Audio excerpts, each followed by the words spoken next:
அனைவருக்கும் மாதமிழ் வணக்கம்.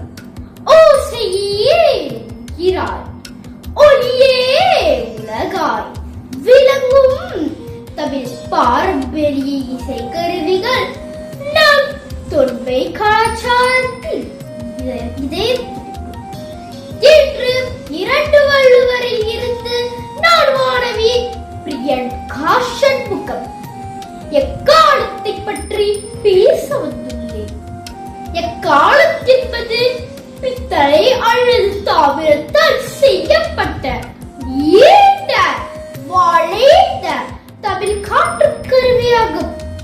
இது பண்டைய காலத்தின் வெற்றியின் அடையாளமாகவும் அரச அறிவிப்புகளுக்கும் பயன்படுத்தப்பட்டது.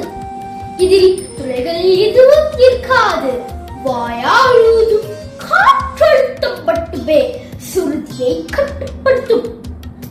இதன் தீர்க்கமான வீரமிக்க ஓசை தொலைதூரம் வரை சென்று மங்கள மற்றும் சடங்கு நிகழ்வுகளில் கம்பீரமான உணர்வை ஏற்படுத்துகிறது. இது கிராமிய பஞ்சவாத்தியங்களில் ஒன்றாக திகழ்ந்து நம் தமிழரின் சடங்கு மரபை போற்றுகிறது.